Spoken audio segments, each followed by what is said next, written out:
ফাফাতাহনা আবওয়াবাস সামাই বিমাইম মুনহামির। আল্লাহ বলছেন দরজাগুলো খুইলা যায়। কতটা দরজা খুলে জানেন? 70,000 দরজা খুইলা যাইবে। 70,000 দরজা, 70,000 দরজা দিয়াই একটা আয়াত বইলা ডাকতে থাকবে, সালামুন আলাইকুম তিবতুম, সালামুন আলাইকুম তিবতুম ফাদখুলুহা খালিদিন। সবাই বলেন আল্লাহু আকবার। সেই আয়াত বইলা বইলা 70,000 দরজা থেকে ডাকবে, কিন্তু 70,000 দরজা দিয়া তো একটা রুহ নিয়ে যাইতে পারবে না। তখন কি করবে জানেন? একটা দরজার মধ্যে একটা টিয়া পাখির নেই, টিয়া পাখির মতো আল্লাহ পাঠাইবে, আর একটা খাকি খামের মতো পাঠাইবে। আর আল্লাহ রাসূল হাদিসে বলছেন খাকি খামের ভিতরে এই রুহটাই ঢুকাই দিবে মালাকুল মউত। ঢুকাই দেওয়ার পরে ওই প্রথম আসমান, দ্বিতীয়, তৃতীয়, চতুর্থ, পঞ্চম, ষষ্ঠ, ওই সপ্তম আসমানের পরে হইল আল্লাহর আরশ। আল্লাহর আরশ এরকম এরকম এরকম, এই যে মঞ্চ আছে এই মঞ্চের মতো, আর এরকম চেয়ার আছে, আসন আছে, আল্লাহর কুরসি আছে, ওয়াসিয়া কুরসি ও সামাওয়াতি ওয়াল আরদি। আপনারা আয়াতুল কুরসির মধ্যে বলেন, আয়াতুল কুরসির মধ্যে আপনারা ওয়াসিয়া কুরসি ও সামাওয়াতি ওয়াল আরদি, আল্লাহর চেয়ার, আল্লাহর কুরসি, আর নিচে হইল আসন, এই আসনের নিচে হইল ইল্লিন। ওয়াজাআত সাকরাতুল মাউতি বিল হক। আল্লাহ বলতেছেন সত্যি সত্যি মৃত্যুর যন্ত্রণা আসবে। আপনার যে মৃত্যু হবে, আমার যে মৃত্যু হবে, এই মৃত্যুর যন্ত্রণাটা সত্যি সত্যি আসবে। মৃত্যু তো আসবেই, কিন্তু মৃত্যুর সাথে মৃত্যুর একটা যন্ত্রণা আছে, এটা আসবে। কার যন্ত্রণা হবে আর কার হবে না তাও একটু বুঝাই দিবেন। যালিকা মা কুনতা মিনহু তাহিদ। এটা এমন একটা বিষয় যা থেকে তোমরা পলায়ন করতেছিলে। আল্লাহ বলতেছে যে এমন একটা বিষয় এই মৃত্যুটা যা থেকে সবাই পলায়ন করতে চায় না। কেউ কি মৃত্যু হইতে চায়? ধরেন আপনার একজন মারতেছে, আপনি কি চেষ্টা করবেন না বাঁচার জন্য? আপনার শরীরে একটা মশা বসছে, মশারে থাবড় দিবেন, থাবড় দেওয়ার আগে দেখবেন উইরে চলে গেছে, যায় না? মরতে চায় কেউ, কিন্তু মরতে চায় না। কিন্তু এই মৃত্যুটা নিশ্চিত সত্যি সত্যি আল্লাহ বলতেছেন আসবে। এবং শুধু মৃত্যুই আসবে না, মৃত্যুর যন্ত্রণা নিয়ে আসবে। মৃত্যুর কষ্ট, কেমন কষ্ট হবে যদি পাপী হয়ে মারা যান, আর যদি নেককার হয়ে মারা যান তাহলে কেমন সুন্দরে মৃত্যু হবে, এই ব্যাপারে কিছু বয়ান করব ইনশাআল্লাহ। আল্লাহ যদি তৌফিক দান করেন সকলে বলেন আমিন। আয়াতের সংক্ষিপ্ত অনুবাদ করলাম, এখন হাদিসের সংক্ষিপ্ত অনুবাদ করি। ক্বালা রাসূলুল্লাহি সাল্লাল্লাহু আলাইহি ওয়াসাল্লাম মাম মাতা ফাকাদ কামাত কিয়ামাতুহু। আল্লাহ বলছেন, এই আল্লাহ বলার এই আয়াতের মধ্যেও মৃত্যু সম্পর্কে আমি বলছি, আর এই হাদিসের মধ্যেও মৃত্যু সম্পর্কে বলতেছি। দেখেন আল্লাহর কথার সাথে এই কথাটা কেমন মিল আছে। মানুষ যখন মারা যাবে, মাম মাতা ফাকাদ কামাত কিয়ামাতুহু, মানুষ মারা যাওয়ার সাথে সাথেই তার কিয়ামত শুরু হয়ে যাবে। মৃত্যুর যন্ত্রণা নিয়ে আসবে, মৃত্যু আসবে যন্ত্রণা নিয়ে। আবার এখানে হাদিসে আল্লাহ রাসূল বলছে মাম মাতা ফাকাদ কামাত কিয়ামাতুহু, মানুষ যখন মারা যাবে তখন সাথে সাথেই তার কিয়ামত শুরু হয়ে যাবে। তাহলে কিয়ামত কয়টা? দুইটা। একটা হলো ছোট কিয়ামত, ব্যক্তিগত কিয়ামত, আর একটা হলো বড় কিয়ামত, সামষ্টিক কিয়ামত, যেইটা সংগঠিত হবে ইসরাফিল আলাইহিস সালামের সিঙ্গার ফুকের মাধ্যমে। তাহলে কিয়ামত কয়টা? দুইটা। এই হাদিসের অনুযায়ী কিয়ামত দুইটা হইব। একটা হইব ব্যক্তিগত কিয়ামত, আপনি মারা যাবেন, আপনার কিয়ামত শুরু হয়ে গেছে। কেমনে কিয়ামত শুরু হবে একটু শুনেন বয়ানটা, তাহলেই বুঝবেন। আর দ্বিতীয় কিয়ামত হবে ইসরাফিল আলাইহিস সালাম যখন সিংহা নিয়ে বসে আছে, ফু মারবে, আর খান খান হয়ে আসমান জমিন গ্রহ নক্ষত্র এই সমস্ত কিছু সমতল হয়ে যাবে, রুইয়ের মতো উঠতে থাকবে। মানুষগুলো তার নিজের চেহারা নিয়ে, নিজের অবয়ব নিয়ে, আমার চেহারা যেরকমভাবে আমি মারা যাব হুবহু ওই রকম চেহারা নিয়ে যার যার কবর থেকে উঠতে থাকে। তাহলে কিয়ামত কয়টা? দুইটা। সংক্ষিপ্ত অনুবাদ করলাম। এখন আমি আপনাদেরকে একটু পরীক্ষা দিব। পরীক্ষা দেখেন উত্তীর্ণ হইতে পারেন কিনা, নিজের পরীক্ষা নিজেই করবেন। ও ভাই, বৈলর বাসকরির ভাইয়েরা একটু মনোযোগ দিয়ে শুনে, আল্লাহ তাআলার আয়াত নিয়ে যদি আমি বলি, নবীজির হাদিসের ব্যাখ্যা যদি আমি একটু টানি, আপনি এইখানে আছেন 10 বছর, কেউ 15 বছর, 20 বছর, 30, 40, 50, 60 বছর বয়সের মানুষ আছে, 70 বছর বয়সের মানুষও এখানে আছেন। কিন্তু এতদিন গেল আপনার হায়াত কাটাইলেন, কোনো দিন পরীক্ষা কইরা দেখলেন না, কোনো দিন পরীক্ষা করলেন না আপনার ইমানটা কত পার্সেন্ট আছে, কয় পার্সেন্ট ইমান আছে। আপনি লেকটোমিটার দেখছেন কিনা জানি না, লেকটোমিটার হইল এই যে থার্মোমিটার দিয়া যে জ্বর মাপে মুখের ভিতর ঢুকা, অথবা এই বগলের নিচে রাইখা যে এই আপনার জ্বর মাপে, এই জ্বর মাপার থার্মোমিটার আর লেকটোমিটার পায় কাছাকাছি। লেকটোমিটার যদি দুধের ভিতর ঢুকাইয়ে দেন, কয় পার্সেন্ট পানি আছে আর কয় পার্সেন্ট দুধ আছে, আপনি লেকটোমিটার বাইসা থাকবে। যদি 30% পানি থাকে আর 70% মানে 70% দুধ থাকে, তাহলে 30% উপরের দিকে বাইসা থাকবে। এই লেকটোমিটার দিয়ে দুধ মাপা যায়, থার্মোমিটার দিয়ে জ্বর মাপা যায়, বেরোমিটার দিয়ে আর্দ্রতা মাপা যায়। আজকের আর্দ্রতা কত, আজকের এই সূর্যের তাপমাত্রা কত, এরকম মিটার বড় সীমা নয়।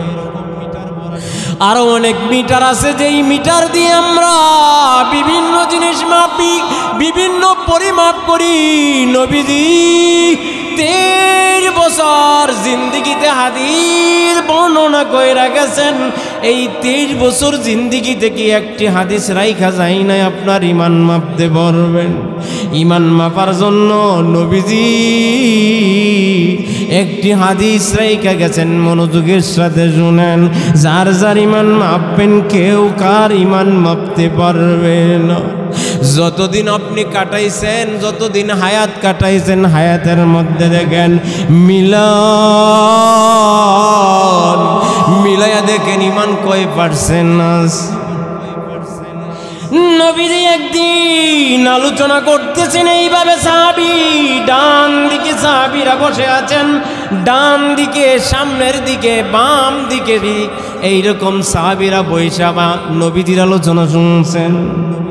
হঠাৎ করে একজন সাহাবী সামনের থেকে দাঁড়ায় গেলেন, দাঁড়ায়া বললেন, নবীজি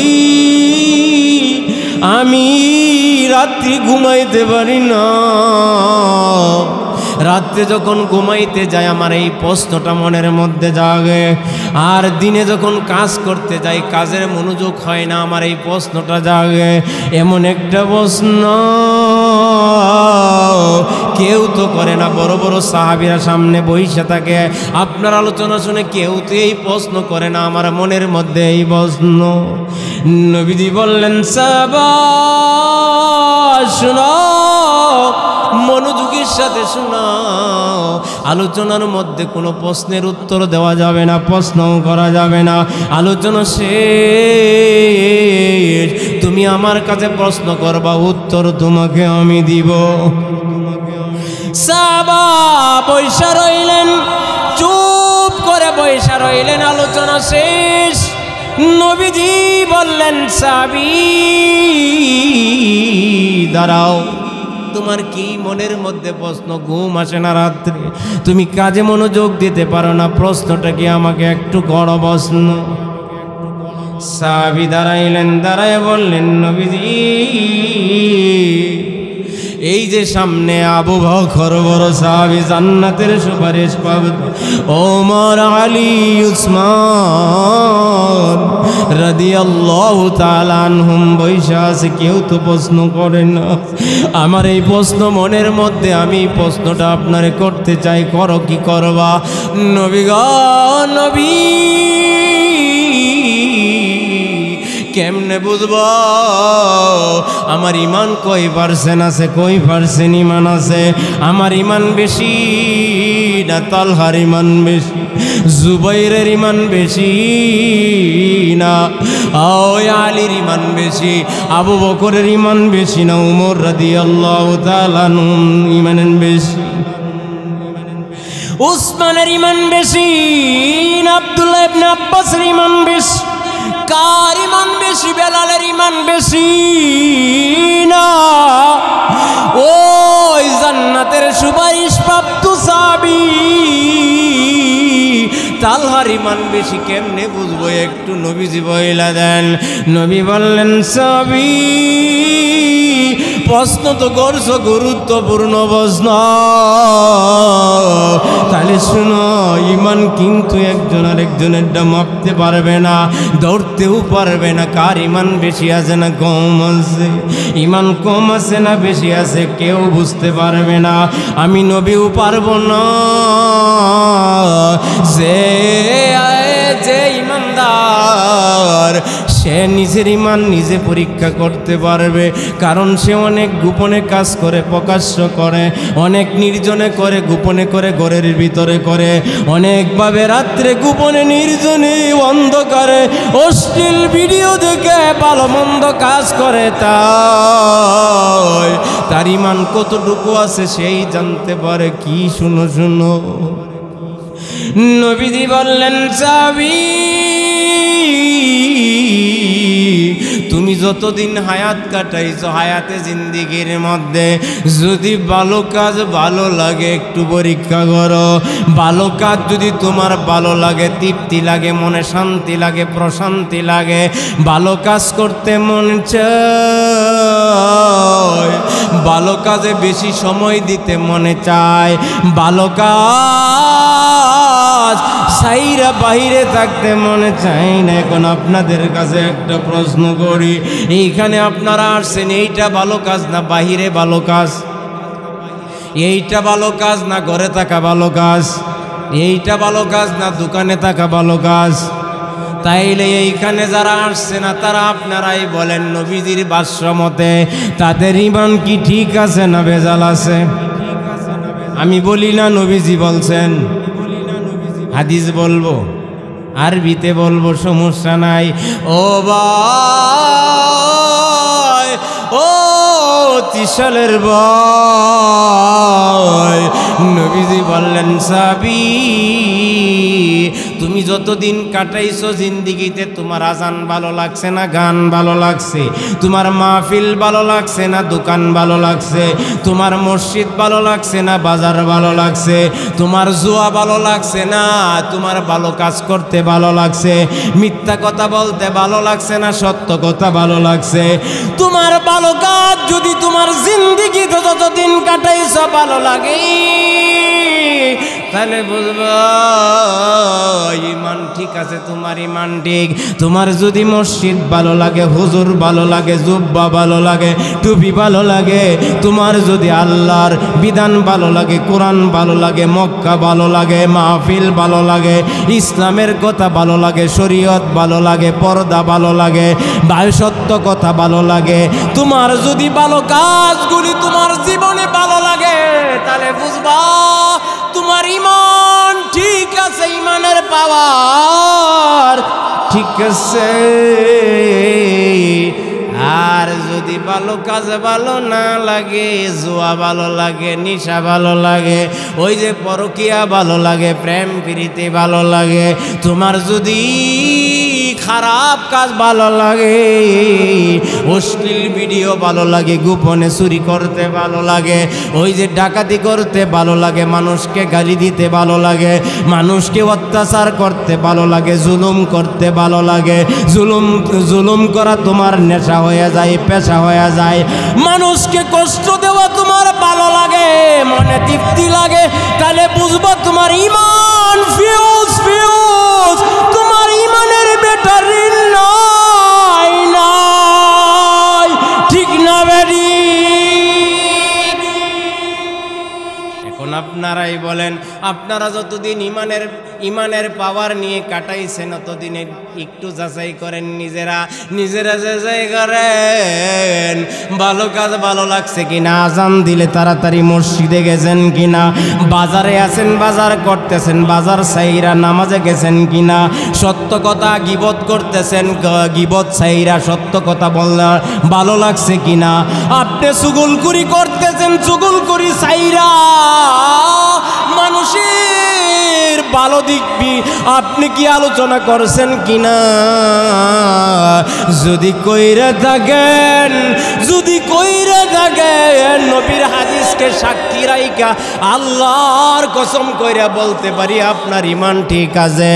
আর যদি ভালো কাজ যদি ভালো না লাগে, যতদিন হায়াতে কাটাইছেন, এই যে মোবাইল আপনাদের পকেটে পকেটে মোবাইল আছে, ওই মোবাইল যদি একদিন চার্জ না দেন, 2 দিন চার্জ না দেন, কথা বলেন না, দেখেন না, কিছুই করেন না, ঘরে রাইখা দিবেন, দেখবেন 2 দিন 3 দিন পরে এমনি চার্জ গেছে, গেছে না, চার্জ হইলা যাবে।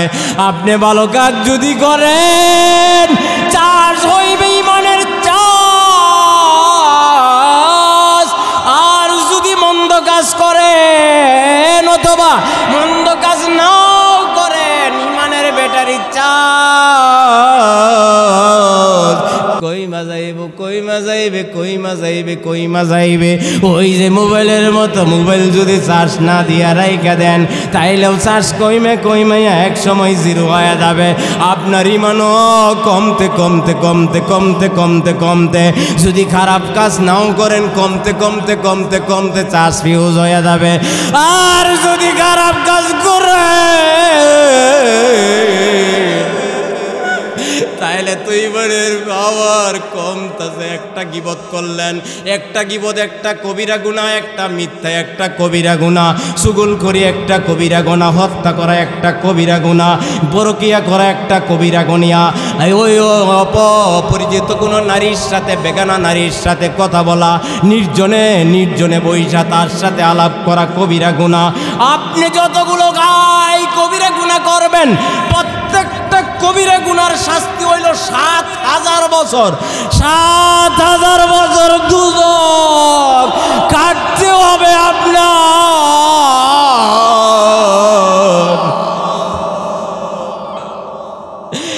একটা কবিরা গুনার জন্য, একটা মিথ্যা কথার জন্য যদি তওবা না করেন, তওবা ছাড়া যদি মারা যান, 7000 বছর একটা একটা কবিরা গুনার জন্য তওবা করে যদি না মারা, তওবা যদি না করেন, ভাগ্যে যদি না হয়, তাহলে এইভাবে যদি মারা যান, মিথ্যা কথা বলতে বলতে, গীবত করতে করতে, পরনিন্দা করতে করতে, হত্যা করতে করতে, এইভাবে নিয়ে যদি মারা যান, তওবা করার সুযোগ হইছে না। এই যে আজকে এত সুন্দর মাহফিল, জান্নাতের বাগান, আপনারা করে শুয়ে আছেন।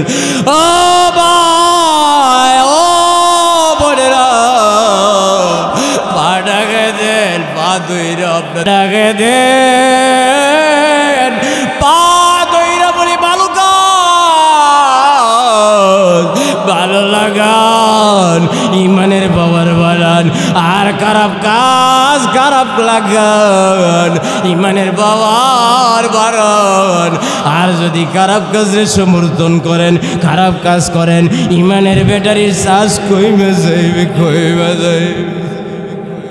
ও বাবা, একটু মনোযোগ দিয়ে শুনেন, ও ভাইয়েরা বোনেরা, একটু মনোযোগ দিয়ে শুনেন। মনে করতেছেন মুসলমানের ঘরে জন্ম নিয়েছি, পাও কথা পাও, মুসলমানের ঘরে জন্ম নিলেই মুসলমান দেখা যায় না, মুসলমানের ঘরে জন্ম নিলেই মুসলমান দেখা যায় না। ওই যে লূত আলাইহিস সালাম নবী ছিলেন, এর আগে দাও, এই যে আমাদের আদি পিতা আদম আলাইহিস সালাম নবী ছিলেন, তার এক সন্তান কাফের হয়ে গেছে, সবাই জানেন। 2 সন্তান ছিল, একজন হাবিল একজন কাবিল।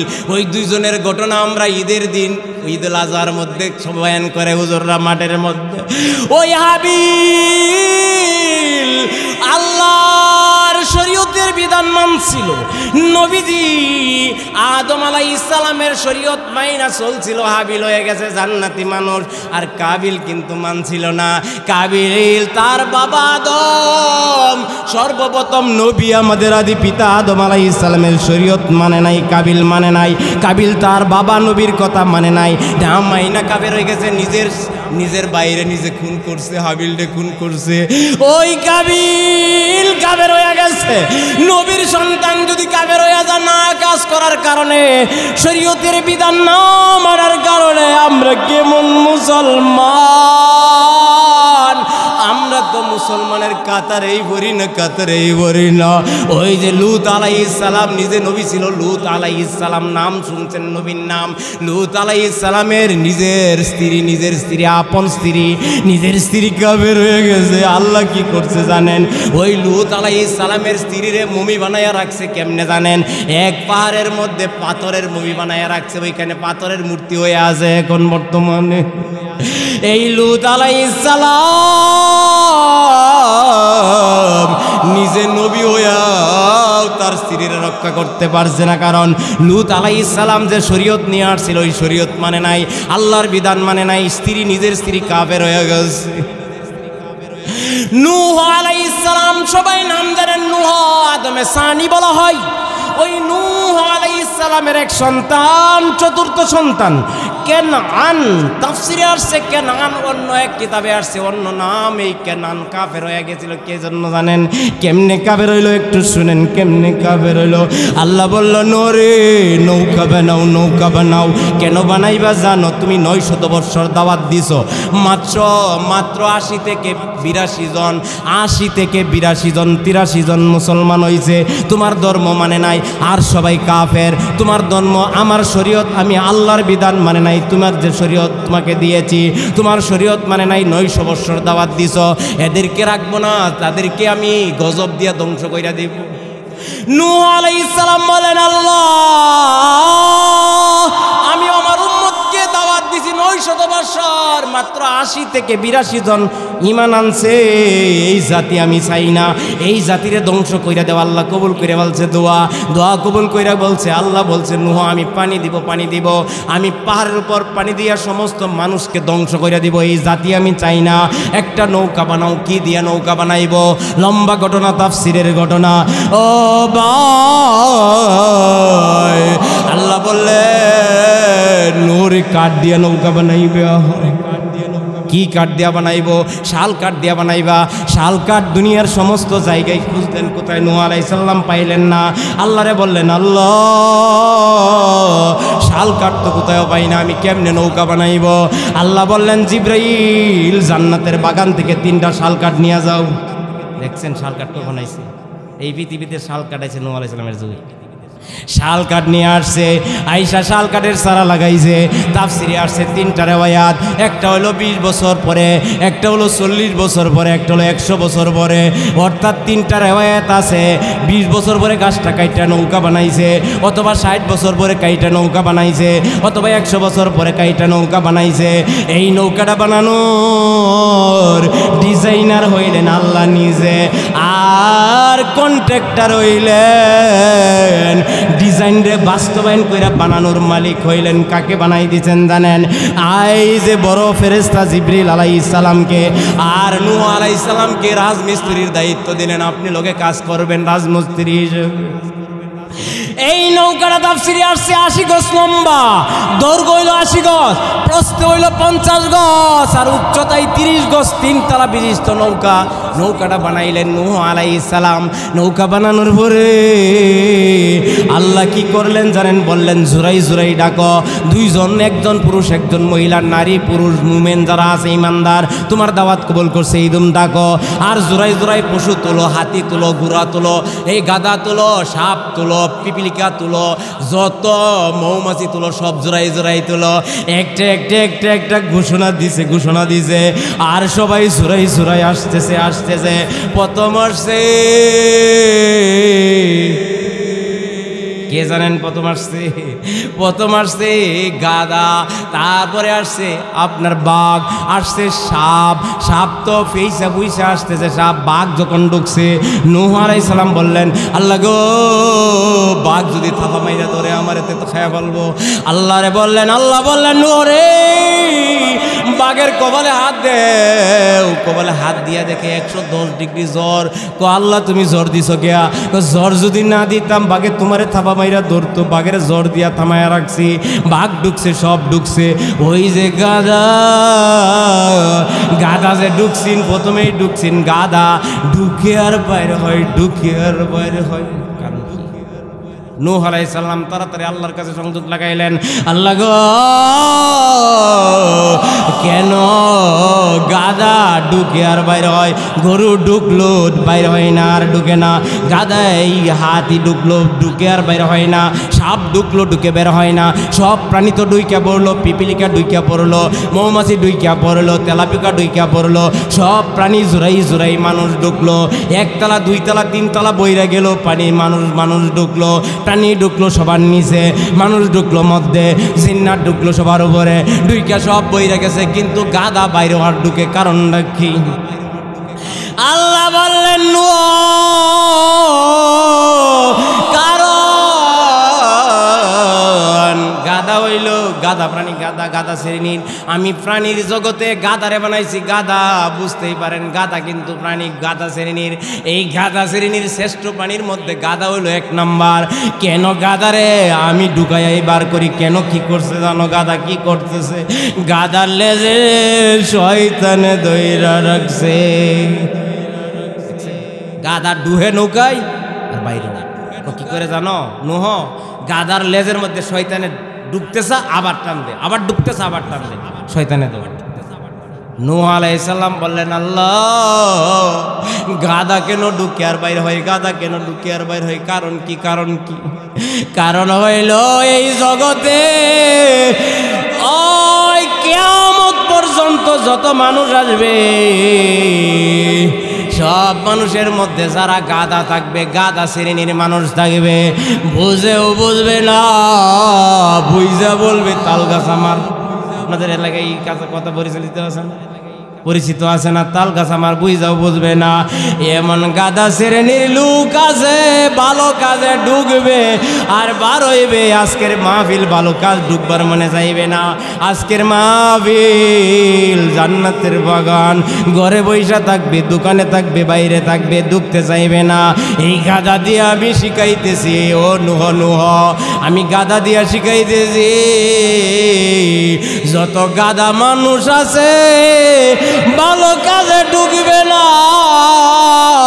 ঢুকতে চাইলে শয়তানে বিছেন দইরা দিয়া বাড়িতে নিয়ে যাইবে, ঢুকতে চাইলে দেইকা গেটের বাইরে থেকে যাইয়া দেখা যাইবে, বাড়িতে যাইবে, কাজ নাই কিছু নাই, আর ঘরে শুয়ে থাকবে, বাইরে বইসা থাকবে, দোকানে থাকবে, চাষটলে থাকবে, বাইরে থাকবে, ঢুকবে না। এরা হইল দুনিয়ার শ্রেষ্ঠ গাধা, গাধা গাধা। আমি বলছি না, আল্লাহ বলছে, আল্লাহ বলছে, দেখছেন এরা গাধা গাধা গাধা শ্রেণী না হইলে এই কাম হইতো। গাধা পিছন দিক দিয়ে শয়তানে দুইরে লয়ে যাইতেছে, কয় যা করে জাগা ঘুমা। ও ভাই একটু মনোযোগের সাথে শুনেন, আপনারা বলতেছেন একটু উদাহরণ দিয়ে বোঝাই দিয়েছি, এখন একটু বোঝাই দিলাম উদাহরণ দিয়ে। তাফসীরের ঘটনা কিন্তু এইটা নূহ আলাইহিস সালামের সাথে সরাসরি আল্লাহর কথোপকথন হয়েছে, এবং এই নৌকাতে কিভাবে উঠছে আর অনেক বড় ঘটনা বলবো না। ও বাবা মৃত্যু তো হবে, মৃত্যু তো হবে। আল্লাহ বলছেন ওয়াজাআত সাকরাতুল মাউত বিল হক, সত্যি সত্যি মৃত্যু আসবে যন্ত্রণা নিয়ে। আপনি মনে করতেন স্বাভাবিক মৃত্যু হয়, যদি কোনো ব্যক্তি একজনের স্বাভাবিক মৃত্যু হয়, ইমানদার ভালো মানুষ স্বাভাবিক মৃত্যু হয়, কেমন হবে শুনেন। আমজাদ আলী রহমাতুল্লাহ আলাইহি একটা গ্রন্থ লিখেছেন, এই গ্রন্থটা বাংলাদেশের একজন আলেম অনুবাদ করেছেন। এই আমজাদ আলী রহমাতুল্লাহ আলাইহি এই গ্রন্থটার মধ্যে কি উল্লেখ করছেন, তাফসীর থেকে ঘটনাটা আনছেন। কোনো একটা মানুষ যদি স্বাভাবিক মৃত্যু হয়, স্বাভাবিকভাবে মারা গেছে, মনে করেন পানিতে বইরা মারা গেছে, অথবা একজন আর একজনকে মাইরা ফেলছে, অথবা স্বাভাবিকভাবে মৃত্যু হয়ে গেছে যে কোনো এক অসুস্থতার কারণে, অথবা হঠাৎ করে মৃত্যু হয়ে গেছে, যদি এমন স্বাভাবিক মৃত্যু হয় কেমন কষ্ট হবে। এই গ্রন্থে বলেছেন 70টা উট যদি একসাথে জীবিত অবস্থায় চামড়া শুলে যাইতে থাকে, 70টা উট চেঁচামেচি কেমনে করবে, একসাথে চেঁচামেচি করবে, কত কষ্ট হইবে।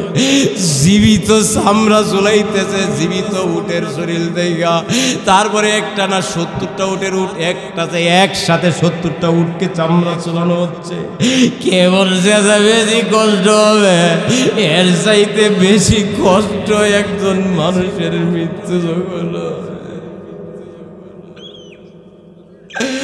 আল্লাহ বলছেন সূরা কমের 19টা পারায় দেওয়া যায় সাকরাতুল মাউত বিল হক। আল্লাহ বলছে বিল হাক্কে, হাক্কে শব্দের অর্থ হলো সত্যি সত্যি মৃত্যুর যন্ত্রণা আসবে। আল্লাহ বলছে মৃত্যু অনেক যন্ত্রণা নিয়ে আসবে। ও বাবা, একটু মনোযোগের সাথে শুই না যান, জীবন হয়তো পরিবর্তন হয়ে যাইতে পারে, শেষ জীবনটা হয়তো তওবা কইরা কাটায় যাইতে পারেন, ভালো মৃত্যু হবে। একটা মানুষের যদি খারাপ মৃত্যু হয়, স্বাভাবিক মৃত্যু যদি এত কষ্ট হয়, একটা মানুষ যদি খারাপ মৃত্যু হয় কেমন কষ্ট। জিবরাইল আলাইহিস সালাম নবীজিকে যেই দিন মেরাজে নিয়ে গেছেন, মেরাজে যাওয়ার পরে প্রথম একজন ফেরেশতার সাথে দেখা হয় যে আজরাইলের সাথে মালাকুল মউত। মালাকুল মউতকে গিয়া সালাম দিলেন। হাদিসে বলতেছে, হাদিস নবীজি মেরাজ থেকে আয়েশা বর্ণনা করেছেন। নবীজি বলেন আমি সালাম দিছি, আসসালামু আলাইকা ইয়া মালাকাল মাউত। মৃত্যুর ফেরেশতাকে সালাম দিলেন। মৃত্যুর ফেরেশতা আজরাইল আলাইহিস সালাম কথা বলে না, চুপ করে মাথাটা নিচের দিকে দিয়ে বসে রয়েছে। জিবরাইল আলাইহিস সালাম অবাক হয়ে গেলেন, হায় হায় রে, কে সালাম দিল আর উত্তর দেই না। এ আজরাইল, তুমি চিনো কে আসছে? আল্লাহর দুস্ত, আল্লাহর বেড়ে, আল্লাহর অন্তরের অন্তর, আল্লাহর ভালোবাসার মানুষ আসছে, তাড়াতাড়ি দাঁড়াইয়া সালামের উত্তর দাও। জিবরাইল আলাইহিস সালামের কথা আজরাইল আলাইহিস সালাম পরোয়াই করে না, মাথা তুলে নাই, মুখটা বিষ করে বসে আছে, হাত মাথাটা নিচের দিকে দিয়া। জিবরাইল আলাইহিস সালাম কানেকশন লাগাইলেন আল্লাহর কাছে, আল্লাহ গো, তোমার ফেরেশতা, তোমার আজরাইল মালাকুল মউত নবীজি আয়েশার সামনে সালাম দিতে উত্তর দিছে না। আল্লাহ তাড়াতাড়ি কইরা কানেকশন লাগাইলেন, ও আজরাইল কি করলা, কি করলা রে? যেই নবী আসলে আমার আরশে জুতা মুবারক নিয়ে আসবে আমি অনুমতি দিয়ে দিয়েছি। ওই মাটির জুতার ধুলিগুলি আমার আরশে লাইগা, আর ধুলি আরশে লাইগা আরশ ধন্য হবে। আর ওই নবী সালাম দিছে, উত্তর দিছ না তুমি। আমার দোস্ত, নবীদের নবী, নবীদের সরদার, শ্রেষ্ঠ নবী, শেষ নবী, যিনি সাবায়াত না করলে কোনো উম্মত জান্নাতের দরজা গেট খোলা হবে না, জান্নাতের তালা লাগানো থাকবে। নবী যদি যে সময় জান্নাতে প্রবেশ করবে আর সবগুলো তালা খুলে দেওয়া হবে, আর নবীজি ঢোকার আগে একটা তালাও খোলা হবে না। আর এই নবী তোমার সামনে, আর তুমি সালামের উত্তর দেও না। আজরাইল আলাইহিস সালাম তাড়াতাড়ি কইরা দাঁড়ায়া বললেন, ওয়া আলাইকাস সালাম আইয়ুহান নবী। তাড়াতাড়ি উত্তর দিলেন, তাড়াতাড়ি উত্তর দিয়া বললেন, নবীজি আমি এমন একজন ফেরেশতা জান কবজ করি অল টাইম, এক মুহূর্ত সময় আমার নাই, আমি কারো উত্তর দেওয়ার মতো সময় আমার নাই, জীবনে কারো উত্তর দিতে পারি না। আর আমার জীবনে আমার চেহারাতে কোনো হাসি নাই, কারো সাথে কথা বলার মতো সুযোগ আমার নাই, কিন্তু আল্লাহ এই দুনিয়াটা স্টপ করে দিয়েছেন, স্টপ আপনার জন্যে। আর বলছে সব মৃত্যু স্টপ, দুনিয়ার সূর্য স্টপ, চন্দ্র স্টপ, এই দিন আর রাত্রি স্টপ, সব স্টপ হয়ে গেছে, ঘড়ির কাঁটা স্টপ হয়ে গেছে। আমাকে সময় দিছে আপনার কি কথোপকথন করার জন্যে। বলেন আল্লাহু আকবার। দেখছেন কেমন নবী আমরা পাইছি, এমন নবী পাইয়াও আমরা নবীর আদর্শ মানি নাই। যেই নবীর জন্য সব স্টপ হয়ে গেছে, সব স্টপ হয়ে গেছিল। ওই যখন মেরাজে গমন কইরা আসছিল অনেক বছর চইলা গেছিল, কিন্তু অজু কইরা চইলা গেছিল যে এই যে মসজিদে আকসার পাশে অজু করছিল, ওই অজুর পানি যাচ্ছে, অথচ বছরকে বছর চইলা গেছে, অনেক বছর চইলা গেছে। তারপরে অজুর পানি যাইতেছে, বুঝতে পারেন আল্লাহ স্টপ করে রাখছে। ঘড়ির কাঁটা যেইখানে আছিল ওইখানেই, সূর্য যেইখানে ওইখানেই। কেউ বুঝতে পারে নাই যে এক কদম আগাইছে, ওই এক কদম, এই 27 বছর এক কদম আগাইয়ারা এই উপরে তুইলা রাখছে, দাঁড়ায় রয়েছে, খুঁজো পাইছে না। এইভাবেই সব চইলা গেছে। ও ভাই, একটু মনোযোগের সাথে শুনুন। এই আদম আলাইহিস সালাম আমাদের আদি পিতা, আর আমাদের নবী হলো শেষ নবী, শ্রেষ্ঠ নবী। আদম আলাইহিস সালামের বংশ থেকে আমরা সবাই আসছি, সবাই আসছে, নবীজিও আসছেন। কিন্তু নবীজির মর্যাদা এত বেশি, দুনিয়ার ধুলি কণা যে জুতা বা পায়ে লাগছে নবীজির, ওই ধুলি কণা আল্লাহর আরশ ধন্য হবে। আল্লাহ বললেন ধন্য হয়ে যাবে। কেমন নবী ভাইজি? ও বাবা, দুনিয়ার একটা জায়গা আছে জান্নাত, রিয়াজুল জান্নাত। এবারে আমি হজে গেছিলাম, হজে গিয়া দেখে আসছি, রিয়াজুল জান্নাতে 2 রাকাত নামাজ পড়ছি। ওইখানে যারা না জানেন, না যান, বুঝতে পারবেন না কেমন জায়গা। নবীজি রওজার সামনে কেমন জায়গা বুঝতে পারবেন না। আল্লাহর রাসূল বলেছেন নবীরা মরে না,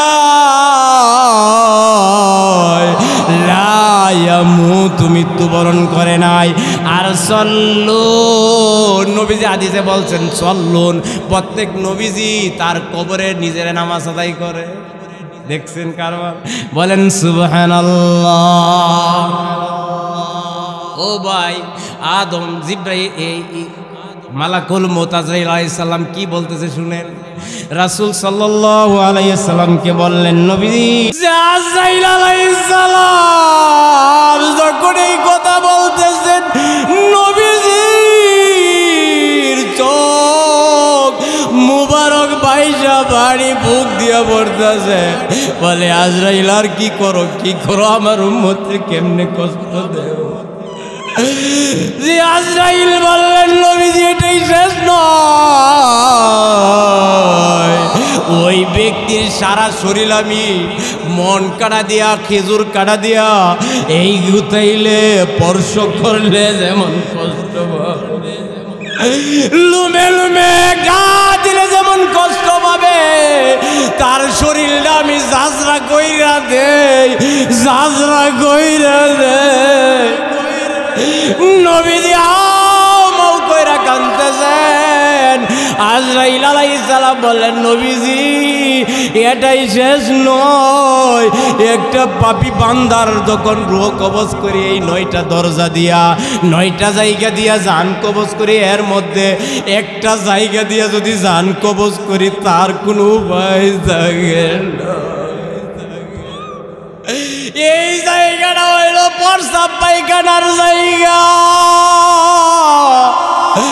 মালাকুল মউত আজরাইল বলেন, নবীজি বান্দা যদি নাপাকি থাকে, বান্দা যদি খারাপ থাকে, কুফর করে থাকে, কাফের থাকে, বেঈমান থাকে, ঈমান হারা হয়ে মারা যায়, ওই ব্যক্তির জান কবজ করে আমি পায়খানার দরজা দিয়া, আর কোন ব্যক্তির জান কবজ করি প্রস্রাবের রাস্তা দিয়া। এই 2 রাস্তা দিয়া যদি জান কবজ করি, এমন কষ্ট আসমানটা যদি তার সামনে উপরে যদি বুকের মধ্যে চাপা দিয়া রাখি যেমন কষ্ট হবে, এর চাইতে বেশি কষ্ট তার হয়। ও ভাই, একটু পানি চোখে আনেন, পানি আনেন। কারণ কি জানে, নবীজি বলেছেন, বাকাত মিন খাশিয়াতিল্লাহ হারামাল্লাহু আলাইহিন নার। কোন ব্যক্তি যদি জাহান্নামের ভয়ে, মৃত্যুর ভয়ে, আল্লাহর কাহারিয়াতের ভয়ে, হাসরের ময়দানের শাস্তির ভয়ে, জাহান্নামের আগুনের ভয়ে তার চক্ষু দিয়া এক ফোঁটা পানি বের করতে পারেন, আল্লাহ তার জিন্দিগির সমস্ত গুনাহ খাতা মাফ করিয়া দেয়। বলেন সুবহানাল্লাহ। দেখছেন চোখের পানির কি দাম? পরীক্ষা করেন আপনি। আল্লাহ বলছেন এমন কিছু মানুষ আছে কাল হিজারা, কাল হিজারা, কাল হিজারা, এই কথাটা কোরআনে পাকে বলছেন। কি বলছেন জানেন? পাথরের চাইতে কঠিন হয়ে গেছে দিল, এই জন্য চোখে পানি আসে না, চোখে পানি আসে না। যদি বইয়ের চোখে পানি না আসে, হাতে দইরা পায়ে দইরা বইলা যায়, কার চোখে জানি পানি আসতেছে না। এমন কথা শুই নাও চোখে পানি আসে না। চোখে পানি আনার জন্য রাত্রে নির্জনে গোপনে শেষ রাতে উইটা তাহাজ্জুদ পড়বেন, 8 রাকাত তাহাজ্জুদ পড়বেন, আল্লাহরে কান্নাকাটি কইরে বলবেন, আল্লাহ গো আমার অন্তর কঠিন হয়ে গেছে। তুমি তো কোরআনে বলছো অন্তর কঠিন হয়ে যাও অনেকের। পাথর বাইটা পানি বের হয়, কিন্তু কিছু মানুষ আছে তাদের অন্তর বাইটা মানে চক্ষু দিয়া পানি বের হই না আমার শাস্তির ভয়েও। ও বান্দা, কান্নাকাটি কইরা চোখের পানি আইল, আর যদি না আলো বাইলাই, চোখের পানি যদি এক ফুটা বাইর করতে পারো, এই পানি কি করবে জানো? হাসরের ময়দানে আগুন জাহান্নাম হাসরের দিকে উঠতে থাকবে। মুসলিম শরীফের হাদিস, তাকাদু তামাইয়া জমিনাল গায়েজ। আল্লাহ বলছেন জাহান্নামী, কোরআনের আয়াতে, এই আয়াতে বলছেন জাহান্নামের জায়গা থেকে গুসাই ফেটে যাইতে চাইবে, আর জাহান্নাম হাসরের ময়দানে উঠতে থাকবে। আর 70,000 শিকল লাগাইবে, 70,000 কইরা লাগাইবে, আর প্রত্যেক কইরার মধ্যে 70,000 কইরা শিকল লাগাইবে, আর প্রত্যেক শিকলের মধ্যে 70,000 ফেরেশতা দইরা টাইনা রাখিয়া দিবে, আর টাইনা রাখবে জাহান্নাম যেন হাসরের ময়দানে উঠতে না পারে। তখন আল্লাহ কি করবেন জানেন? জাহান্নাম দইরা রাখতে পারবে না, এই কোটি কোটি ফেরেশতাও দইরা রাখতে পারবে না, জাহান্নাম উঠতে থাকবে, উঠতে থাকবে। আল্লাহ বলবেন, ও জিবরাইল যাও যাও, এই বাটিটা নিয়ে তাড়াতাড়ি যাও, এই বাটিটা নিয়ে আমার নবী আমার আরশের নিচে এই সেজদার মধ্যে বইরা বলতেছে, উম্মতি ইয়া উম্মতি ইয়া উম্মতি, আল্লাহ আমার উম্মত রে বাঁচাও, ইয়া হাবলি উম্মতি, আমার উম্মতের কি হবে? আল্লাহ আমার উম্মত রে বাঁচাও, আজকে হাসরের ময়দানে বাঁচাও। কান্তাছে, তাড়াতাড়ি তার হাতের মধ্যে এই বাটিটা লাগাইয়া দাও। বাটিটা নিয়া বলো যে এই জাহান্নামের মধ্যে ছিটাইয়া দেওয়ার জন্য। আর এই বাটিটা যখন জিবরাইল আলাইহিস সালাম নবীজির হাতে দিবেন, হাতে দেওয়ার পরে দেখবে বাটির মধ্যে পানি। বলবে এটা কিসের পানি? কি এটা কি জমজমের পানি না আবু হায়াতের পানি? এটা কি কোনো নলকূপের পানি? না এটা কোনো আরব সাগরের পানি, না কোনো বৃষ্টির পানি, না পুকুরের পানি, না ডুবার পানি, না খাল বিলের পানি। তখন জিবরাইল আলাইহিস সালাম বলবেন, নবীজি এটা কোনো খাল বিল, নলকূপ, ঝর্ণা, বিল, সাগর, জমজম, আবু হায়াত, এটা কোনো ঝর্ণার পানি না, এটা কোনো পানি না। এই পানিটা হইল আপনার উম্মত। আপনার উম্মত নির্জনে বৈশা গোপনে হাতটা তুইলা মালিকের দরবারে হাতটা তুইলা বলছিল, আল্লাহ গো আমি তো গুনাহ কইরা জীবন কাটাইয়া দিলাম, গুনার গুনাহ তুমি যদি ক্ষমা না করো, কেউ ক্ষমা করার নাই আমার গুনাহ, আল্লাহ তুমি ক্ষমা কইরা দাও, মাফ কইরা দাও। এইটা বইলা বইলা চোখের এক ফোঁটা পানি পালাইছিল। আর এই পানিগুলো আমি আল্লাহ সংগ্রহ করে রাখছিলাম। জিবরাইল তুমি নবীজিকে বইলা দাও। আর জিবরাইল আলাইহিস সালাম নবীজিকে বললেন, ওই এক ফোঁটা পানি সংগ্রহ করে আল্লাহ রাখছিল। আর এখন আসরের ময়দানে এই পানিটা জাহান্নামে ছিটাইয়া দিতে বলছে, ছিটাইয়া দিবে, আর সাথে সাথে জাহান্নাম তার পূর্বের অবস্থানে ফিরে যাবে। বলেন সুবহানাল্লাহ। দেখছেন চোখের পানির কি দাম? একটু চোখের পানি আনবেন। চোখের পানির এমন দাম, যেই দাম দুনিয়ার সাগরের পানি দেয়া আগুন নিবাইতে পারবেন না জাহান্নামের, কিন্তু এক ফুটা চোখের পানি জাহান্নামের আগুন নিভে যাবে। যার তার জাহান্নামের আগুন নিভে যাবে এক ফুটা চোখের পানি। কিন্তু দুনিয়ার সাগর নলকূপ ডুবা, সাগরের পানি তো বুঝতেই পারেন কি পরিমাণ পানি, তারপরেও জাহান্নাম নিবাইতে পারবেন না। কিন্তু চোখের এক ফুটা পানির দ্বারা আপনি জাহান্নাম নিবাইতে পারবেন। সুবহানাল্লাহ। ও বাবা, মৃত্যুর কথা কি বলবো। আজরাইল আলাইহিস সালাম বললেন, নবীজি ওই মালাকুল মউত, যখন আমি জান কবজ করে পালবো, জান নিয়ে যাইব, ওই ব্যক্তি যদি পাপী হয়, পাপী যদি হয় তাহলে এই জানটা আমি প্রথম আসমানে নিয়ে যাই। প্রথম আসমানে যাওয়ার পরে প্রথম আসমানের দরজা বন্ধ। লা তুফাত্তাহু লাহুম আবওয়াবুস সামা।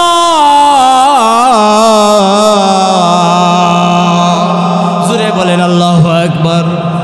আল্লাহ বলছেন লা তুফাত্তাহু লাহুম আবওয়াবুস সামা, আসমানের দরজা খোলা হবে না।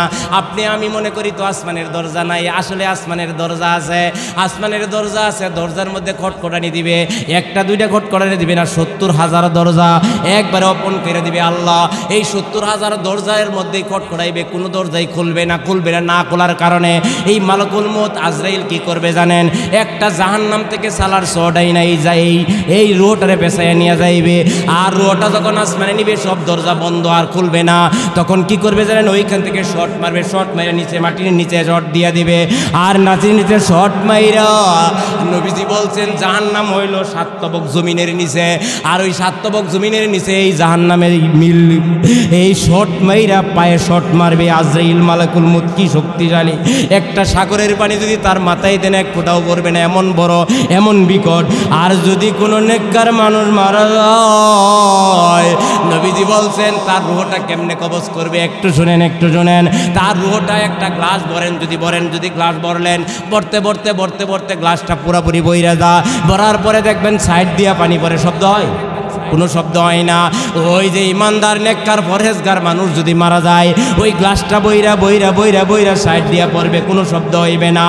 একটা নেককার মানুষ যখন মৃত্যুবরণ করে, জান্নাত থেকে এরকম একটা রুমাল নিয়ে আসে, সাদা ঝকঝকা একটা সাদা রুমাল নিয়ে আসে, আর রুহটা কবজ কইরা আর রুহটার ওই পেছায় নিয়ে যায়, প্রথম আসমানে নিয়ে যায়। প্রথম আসমানে যখন নিয়ে যায়, ফাফাতাহনা আবওয়াবাস সামাই বিমাইম মুনহামির।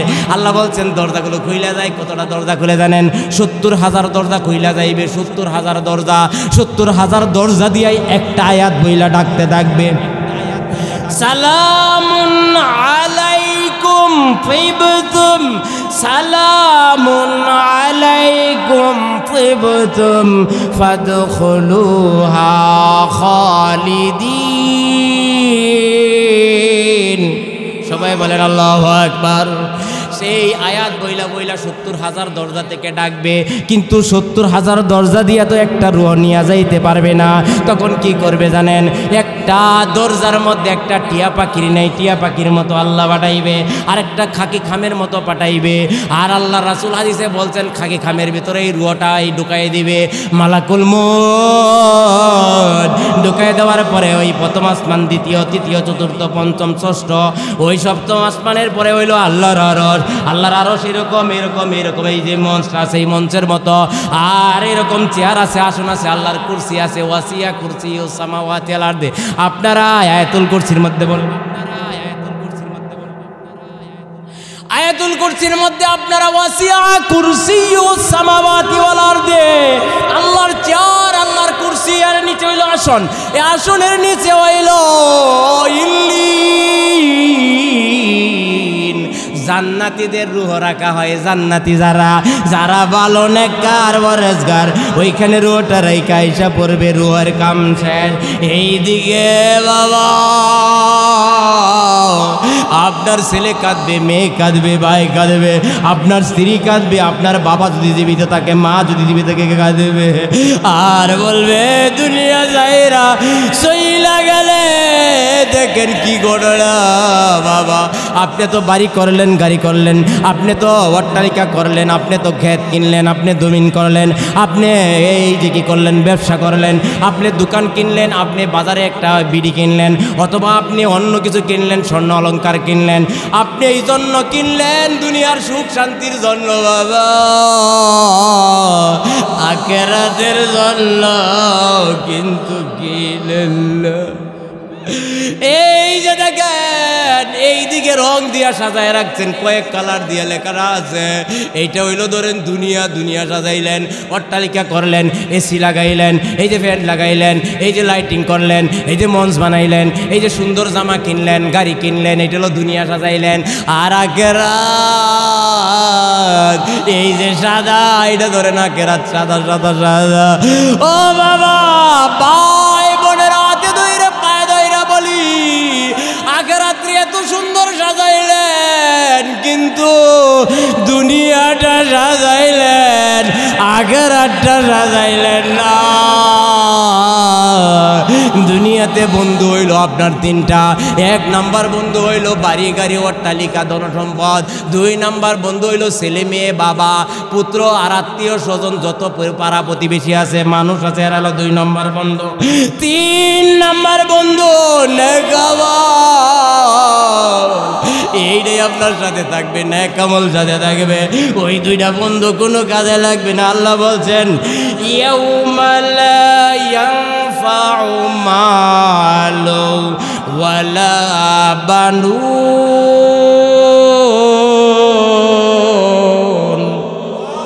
জোরে বলেন আল্লাহু আকবার। আল্লাহ বলছেন ধনসম্পদ সন্তান সন্ততি কোনো কাজে লাগবে না। এই যে ঘটনা ঘটে গেছে আপনাদের এলাকায়, দূরে যাইতে হবে না, করোনায় শিক্ষা দিয়া গেছে। ও বাবা আমরা তো সারা দেশ ব্যাপী মাহফিল করি, বিভিন্ন জায়গায় বিভিন্ন ঘটনা জানি। এক জায়গার ঘটনা, ঢাকা শহরের ভিতরে একজন বাবা মারা গেছে, ছেলে স্ত্রী সন্তান সবাই লাশ পালাইয়া চইলা গেছে, কেউ কেউ নাই। প্রশাসনের লোক আইসা আর কিছু হুজুররা আইসা ওই লাশটারে দাফন করছে, কেউ নাই। আরেকটা ঘটনা যদি বলি, মানিকগঞ্জে এই ঘটনা করছে বাবা রে, মিডিয়াতে চার্জ দিলে পাইবে। বাবা মারা গেছে, বাবার গাড়ি হলো 60 লাখ টাকা দামের। এত ধনী মানুষ, শিল্পপতি, ছেলে আছে, মেয়ে আছে, স্ত্রী আছে। ওই 60 লাখ টাকা দিয়া দামের গাড়ি নিয়ে তারে হাসপাতালে নিয়ে গেছে ঢাকা শহরে। আর ওইখানে গিয়া স্ট্রোক করে মারা গেছে।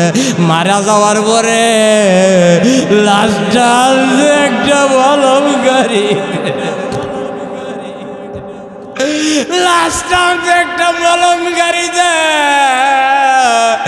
যে গাড়িতে ময়লা আবর্জনা, মাছের গন্ধ, ওই যে বর্জ্য ডিনের বসা জিনিসের গন্ধ, আর পিছনে পিছনে 60 লাখ টাকার গাড়ি দিয়া ছেলে আসতেছে, মেয়ে আসতেছে, স্ত্রী আসতেছে, আর ড্রাইভারে মলম গাড়ির ড্রাইভার এইরকম চালাক ছিল। মোবাইল ওপেন কইরা লাইভ দেখাইছে, ভিডিও করছে, আর বলে মানুষ রে দুনিয়ার মানুষ, দেখো দেখো দেখো এত বড় লোক মারা গেছে, দাম নাই, 60 লাখ টাকার গাড়িতে তারে জড়াই আনলো না, আনছে কই মলম গাড়ি দিয়া। লাস্টটা এইদিকে মরতাছে, ওইদিকে মরতাছে। মানিকগঞ্জের ঘটনা। আমি আলোক দিয়া দ্বীপ মাহফিল করে আসছি, চতুর্দিকে নদী পানি, আর মধ্যে একটা দ্বীপ, এটার নাম হলো আলোক দিয়া দ্বীপ। ও বাবা, আল্লাহ এই কারণে বলছে বলছে ইয়াউমা লা ইয়ানফাউ মালু ওয়ালা বানুন, তোমার ধন সম্পদ তোমার কোনো কাজে লাগতো না, কাজে লাগতো না। নিজের কাম নিজে করো, নিজের কাম নিজে করো। ইব্রাহিম আলাইহিস সালামের একটা ঘটনা শুনেন, সংক্ষেপে বলি। নবীজি বইলা গেছেন, এটা একটা গুরুত্বপূর্ণ হাদিস। নবীজি বলছেন ইব্রাহিম আলাইহিস সালাম হাসরের ময়দানে আল্লাহর কাছে আরজি দিবেন আর বলবেন, আল্লাহ গো, আমার তো জন্ম দিছে আমার বাপে, আমার তো জন্ম দিছে আমার বাবা যে কাফের, আল্লাহ আমার বাবারে তুমি ক্ষমা করে দাও। এই আরজি করবো আসরের দিন। এই নবীজি হাদিসটা বর্ণনা করেছেন। নবীজি বলছেন আল্লাহ ইব্রাহিম আলাইহিস সালামকে ওই দিন বলবে, ইব্রাহিম তোমার বাবারে দুনিয়াতে অনেক চেষ্টা করছো, তোমার কথা শুনে নয়, তোমারে নবী হিসাবে পাঠাইছিলাম, তোমাকে পরোয়া করে নাই, তোমারে আগুনের মধ্যে ফালাইছে তোমার বাবার সাহায্যে। তাই তোমার বাবার ব্যাপারে যদি একবার সুপারিশ করো হাসরের ময়দানে, তাহলে তোমার নবীর দপ্তর থেকে আমি নামটা কাইটা দিব। নিজের বাবার সুপারিশ করতে পারবে না। আর কার চিন্তা করেন বাবা, নিজে কামাই করেন নিজে। বন্ধু তিনটা মনে আছে, কি কি বন্ধু তিনটা মনে আছে? আমল হবে আপনার বন্ধু। আপনি যখন মারা যাইবেন, যেহেতু মৃত্যু নিয়ে বয়ান করতেছি বাবা, অন্যদিকে যাইব না। আপনি যখন মারা যাইবেন, এই মালাকুল মউত 40 দিন আগে যেইখানে আজরাইল আলাইহিস সালামের আসন, সামনে তার একটা টেবিল আছে, ওই টেবিলের মধ্যে একটা খাতা আছে, দপ্তর আছে তার। ওই খাতার মধ্যে লেখা আছে আপনার নাম, আমার নাম, সবার নাম লেখা, সব মাখলুকের নাম। আর সামনে একটা গাছ আছে, গাছের পাতার মধ্যে আপনার সবার নাম, বংশ পরিচয় সহ নাম লেখা। আর আপনি মারা যাওয়ার 40 দিন আগে ওই পাতাটা বইরা যাইব টেবিলের মধ্যে আজরাইল আলাইহিস সালামের। আর এই পাতাটা হাতে নিয়ে খাতার মধ্যে তুলবে, নামটা তুইলা ওই 40 দিন থেকে আপনার কাছে 2 বার করে আসবে। যেই ব্যক্তিটা 40 দিন পরে মারা যাইবে, 40 দিন আগে থেকে আজরাইল আলাইহিস সালাম মালাকুল মউত তার সাঙ্গপাঙ্গ পাঠাইবো আপনার কাছে, বলবে বান্দারে তোর আর মাত্র 39 দিন আছে, আজকের দিন পরে 39 দিন তুই মারা যাইবে, তওবা কর তাড়াতাড়ি, তওবা কর। 39 দিনের মাথা 2 বার, 38 দিনের মাথা, 37 দিনের মাথাতে এইভাবে 37 দিন পর্যন্ত আসবে 2 বার কইরে। আর শেষ 3 দিন আসবে 3 বার আসবে, সকাল দুপুর বিকাল 3 বার আসবে। আইসা বলবে বান্দা তোর মাত্র আর 3 দিন আছে, তোর মাত্র 2 দিন আছে, তোর মাত্র 1 দিন আছে, কয়েক ঘন্টা আছে, কয়েক সেকেন্ড আছে, তাড়াতাড়ি তওবা কর, তওবা কর। আর না হইলে তোর কিন্তু ভাই না। একটা মানুষ মারা গেলে নবীজি বলছেন একজন ফেরেশতা 5 জন ফেরেশতা আসবে আপনার কাছে, 5 জন ফেরেশতা। প্রথম আসবে একজন ফেরেশতা, এসে বলবে ও বান্দারে মৃত্যুর দিন আসবে, মৃত্যুর দিন 5 জন ফেরেশতা আসবে। একজন এসে বলবে, নবীজির হাদিস বলতেছি, একজন এসে বলবে বান্দারে তোর জন্য দুনিয়াতে খুঁজলাম, তোর একটা রিজিকের ব্যবস্থা নাই, তোর কোনো রিজিক আর আল্লাহর বরাদ্দে নাই, তোর জন্য কোনো পানির ব্যবস্থা নাই, তোর জন্য কোনো অক্সিজেনের ব্যবস্থা নাই, তোর সমস্ত কিছু বন্ধ, তুই অমুক টাইমে অমুক সময় আর কথা বলতে পারবে না, তোর সময় শেষ। একজন ফেরেশতা এসে বলবে। 2 নম্বর ফেরেশতা কখন আসবে জানেন? যখন জান কবজ করতে আসবে আজরাইল আলাইহিস সালাম, তখন 2 নম্বর ফেরেশতা আসবে, আইসা বলবে বান্দা ও বান্দা, আল্লাহ তোর একটা ফু দিয়া রুহ দিছেন, রুহ একটা আদেশ, রুহ হইল একটা আদেশ, এটা আল্লাহর একটা আদেশ, এটা আপনারে ফু দিয়া দিছে ভিতরে, আবার আল্লাহ আদেশ দিব, আবার চইলা যাইব। বলবে যে ও বান্দা তোরে একটা রুহ ফু দিয়া 60-70 বছর বয়স দিছিল তোরে, তুই কি না জান হইলে কবল ভরা ভালো কাজ করতে পারলে না, তোরে এত সুযোগ আল্লাহ দিল, তোরে এত নিয়ামত দিল, তোরে গাছ দিল, তোরে বাড়ি দিল, ঘর দিল, তোরে এত সুন্দর ইষ্টবিষ্ট বানাইলো, সুস্থ বানাইলো, ছেলে দিল, মেয়ে দিল, তোরে এত সম্পদ দিল, অথচ তুই ভালো কাজ করতে পারলে না, তোর রুহটা তোর শরীর থেকে নিয়ে যাইতেছে। 2 নম্বর ফেরেশতা চইলা যাইবে, এটা বইল। 3 নম্বর ফেরেশতা কড়াইবে জানে, যখন আপনারে গোসল দিবে, যখন আপনার গোসল দিবে 3 নম্বর ফেরেশতা আসবে, আইসা বলবে বান্দা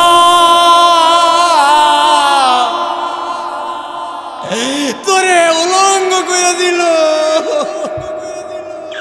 তুই বাড়ি করলে, এত দামি খাট কিনলে, এত দামি গাড়ি কিনলে, এত দামি পোশাক বললে, এত দামি দামি তুই জিনিস কিনলে, তুই দামি দামি সাবান, দামি দামি কসমেটিক, দামি দামি জিনিস ব্যবহার করলে, এখন তোর শরীরে একটা জামা ছিল, ওই জামাটাও খুইলা বলতে,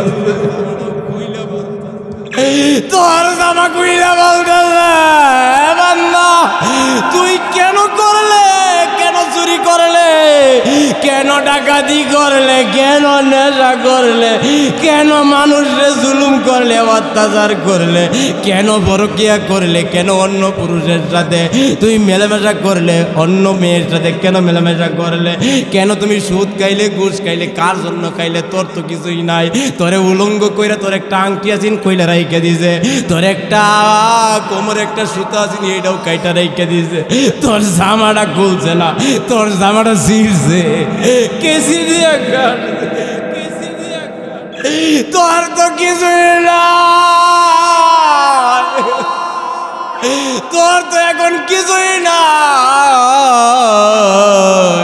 তৃতীয় ফেরেশতা চইলা যাইবে, চতুর্থ ফেরেশতা আইসা যখন কখন আসবে, যখন এই কাফন পরাইবে, কাফন পরানোর পরে যখন আর ছেলে মেয়ে আত্মীয় স্বজন কাটবে, তখন ওই চতুর্থ ফেরেশতা বলবে ও বান্দা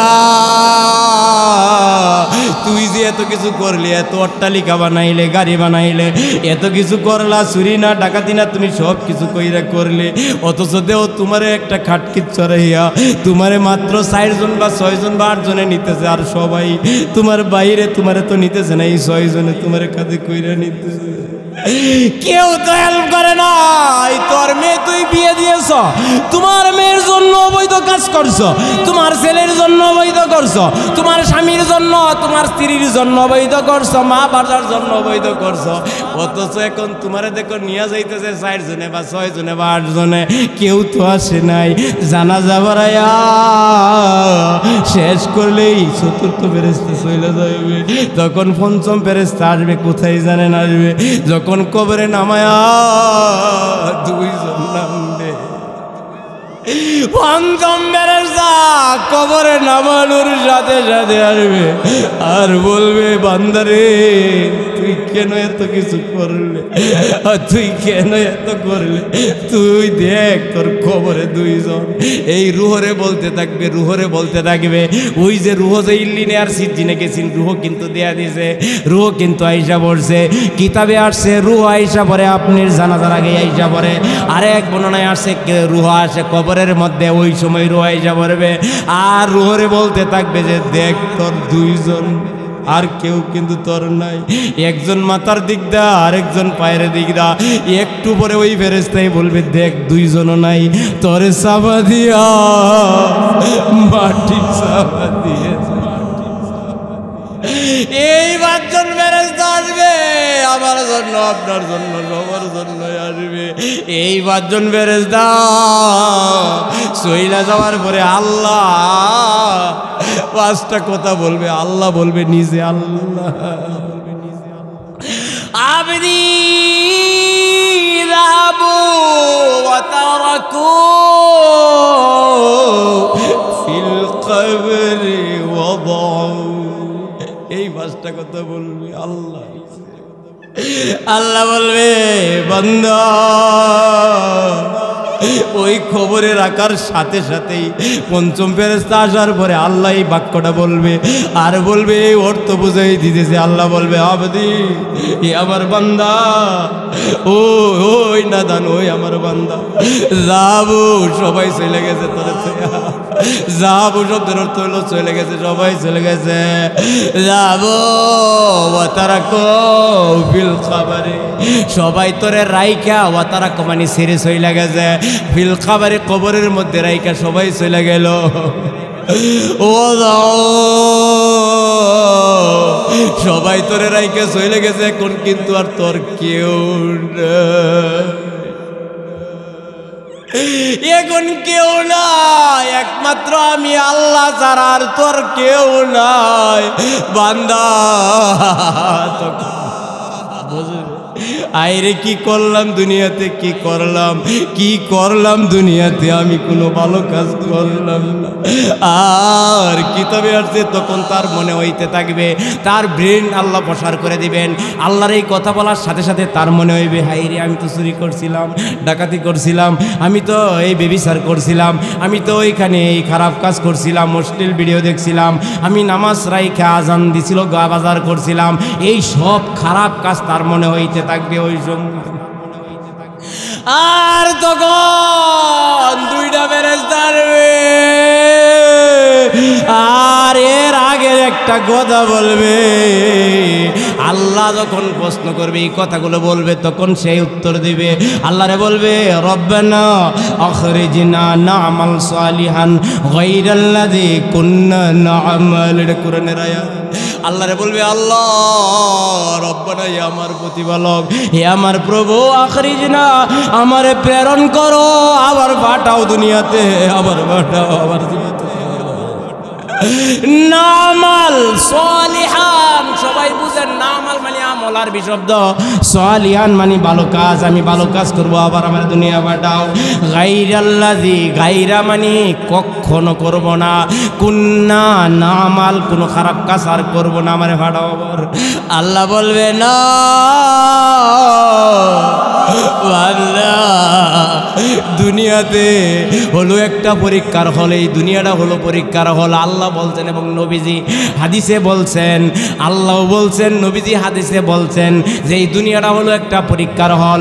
দুনিয়ার পরীক্ষার মধ্যে যদি আপনি পরীক্ষার হলে যদি 3 ঘন্টা পরীক্ষা দেন, আপনি যদি 1 বছর পরীক্ষা দেন, ভালো লেখেন, আপনি ভালো লেখলেও ইনভিজিলেটর বা গার্ড কিছু বলবে না, আপনি ভালো লেখলেও কিছু বলবে না, খারাপ লেখলেও কিছু বলবে না, বলবে আপনি যে আজকে এখানে আসছেন, ভালো জান্নাতের বাগানে বইছেন, ভালো কাজ করতেছেন, এই জন্য কেউ বাধা দিবে না। আর আপনি যদি নাও আসেন, কেউ বাধা দিবে? কেউ দিবে না। ওই পরীক্ষার হলে একবার ফেল করলে, দুনিয়ার পরীক্ষার হলে একবার ফেল করলে পরের বছর দিতে পারবেন, পরের বছর দিতে পারবেন, 3 বার দিতে পারবেন। কিন্তু এই দুনিয়ার পরীক্ষার হলে একবারের বেশি আর দিতে পারবেন না, একবারের বেশি দিতে পারবেন না। আল্লাহ বলবে, বান্দা, দুনিয়ার পরীক্ষার হল বানাইছিলাম, এই পরীক্ষার হলে তুমি ফেল কইরা আসছো, আর পাস করতে পারবা না, তোমার পাস করার রূপ হয় না। একটা হাদিস মনোযোগে শুনেন, একটা হাদিস শুনেন খালি।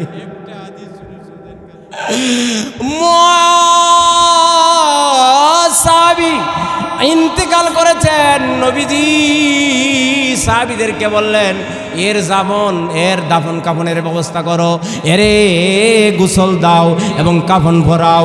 নবীজি নিজে জানাজা ভরাইলেন, কারণ অনেক মর্যাদার একজন সাহাবী। মনোযোগের সাথে শুনেন, শেষ করে দেব। ও সাহাবীরা জানাজার একটা মাঠের মধ্যে নিয়ে গেলেন, তারপরে নবীজি নিজে জানাজা পড়াইলেন। জানাজা পড়ানোর পরে কি করলেন জানেন? জানাজা পড়ানোর পরে এই লাশটা কবরের মধ্যে নিয়ে গেলেন। কবরের মধ্যে নিয়ে যাওয়ার পরে নবীজি এই লাশটা কবরে রাইকা কিন্তু শুয়ে পড়লেন, ওইখানে বইসা পড়লেন। বইসা বললেন, ও সাহাবীরা, তোমরা একটু দূরে যাও, আমি এখানে বসে একটু অবলোকন করবো এই কবরের মধ্যে কি হয়। নবীজি হঠাৎ করে বললেন, সুবহানাল্লাহ, আলহামদুলিল্লাহ, আল্লাহু আকবার। এই কথা বলার সাথে সাথে সাহাবীরা দৌড়াদৌড়ি কইরা কবরের পাশে আবার গেছেন, গিয়া বললেন, নবী গো, এমন ঘটনা তো জীবনেও ঘটাইছেন না, এমন কথা কেন বললেন? কবরের পাশে দাঁড়াই এমন জোরে জোরে বিকট আওয়াজে এই শব্দগুলো কেন বললেন? নবীজি বললেন, ও যাবা, তোমরা তো দেখো না, আমি দেখতে পাচ্ছি। আল্লাহ মানে অন্তর্চক্ষু খোলাইয়া দেখাইছেন, এই সাহাবীর কবরের মাটি, এই এক পাশের মাটি আর আরেক পাশের মাটি এমন ভাবে চাপ মারছে,